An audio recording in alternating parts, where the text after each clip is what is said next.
Welcome back, everyone. This is Solving Systems of Equations by Substitution. We're going to be using a Kuta software infinite algebra worksheet.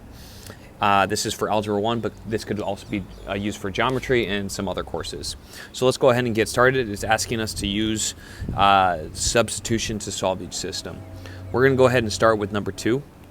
So the first goal with any of these problems with substitution is you're going to isolate your variable. So you want to get your variable by itself on one side of the equal sign, and you want it to be in terms of the other variables. So you can see here, the top equation is not isolated, but the bottom one is. So we don't have to use the top equation. Go ahead and use the equation where it's already isolated and make your job easier. Okay, so the second piece that we need to do is we need to see what it's equal to. So we see that y is equal to x minus 1. Okay, so now we are going to plug into other equation. Well, if we know that y is equal to x minus 1, then we're going to substitute this value of x minus 1 in for y. Okay, so let me go ahead and rewrite my top equation, but instead of writing y, I substituted the value of y. So now it's x minus 1 instead of y. Why is this helpful? Well, the whole point is to get the entire equation in terms of one variable. These both have two variables. We can't do anything on their own. But now that we have it in terms of one variable, we can go ahead and solve, okay? So the first thing I'm going to do is I'm going to distribute. So I have 2x minus 3x. Negative 3 times a negative 1 is positive 3 equals negative 1. Okay? Once I get here, I need to combine like terms. I see we have a 2x and a negative 3x. That's going to be negative 1x plus 3 equals negative 1. I'm going to subtract 3 from both sides so I get my x variable by itself. So I have negative 1x equals negative 1 minus 3 is negative 4. And then I divide by negative 1, divide by negative 1, and I get x equals positive 4. Okay? So now that we have a known value of x, see how x equals a number? We're going to plug known value.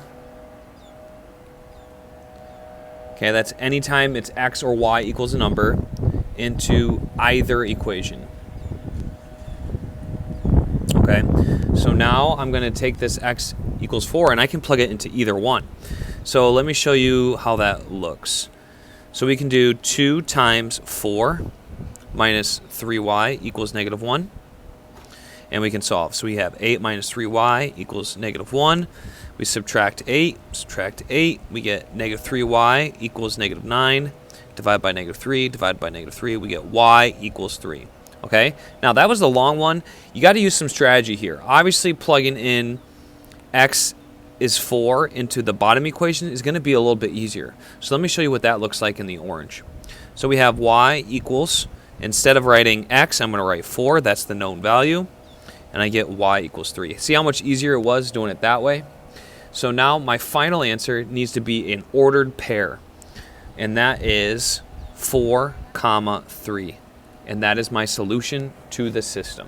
Okay?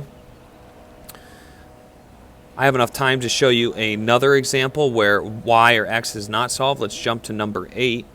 So we're going to follow the same procedure here, but this time you see that x and y are not isolated in either one of these. Okay, so I'm going to use some strategy and think which one would be the easiest to isolate. I look at the x here and I see that it does not have a coefficient. Well, its coefficient is 1. So that's going to be the easiest one to get by itself. So I'm going to start with that. I'm going to add 2y to both sides. X equals 11 plus 2y. Now I have x by itself. And I can substitute it in for x. So I'm going to rewrite the top equation. Negative 7. I'm going to put parentheses. Minus 2y equals negative 13. Now, what do I write instead of x? I'm going to write this because I know that is the value of x.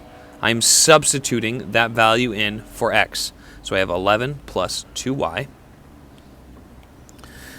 Now I have everything in terms of y, so I can solve. So I'm going to do negative 7 times 11, distribute, negative 77, minus 14y, minus 2y equals negative 13. Let's combine like terms. So I have negative 14y, negative 2y. That gives me negative 16y, negative 77 equals negative 13. I need to add 77 to both sides to isolate. Okay. Once I do that, I get negative 16y equals, now we got to find the difference, which is 64. Positive 64. I divide by negative 16, divide by negative 16, and that should give me y equals negative 4. That is a known value. Once I get my known value, I can plug it into either equation. To me, the bottom equation looks way easier, so I'm going to do that. Let me show you what that looks like in red. X minus 2, but now I have a known value of y, and that's negative 4 equals 11. So I have x plus 8. Negative 2 times negative 4 is positive 8 equals 11. Subtract 8, subtract 8. X equals 3. So now I'm going to write this as an ordered pair. Let me do that in light green. My ordered pair is going to be 3, negative 4. Hope you find this video helpful. Have a nice day. See you next time.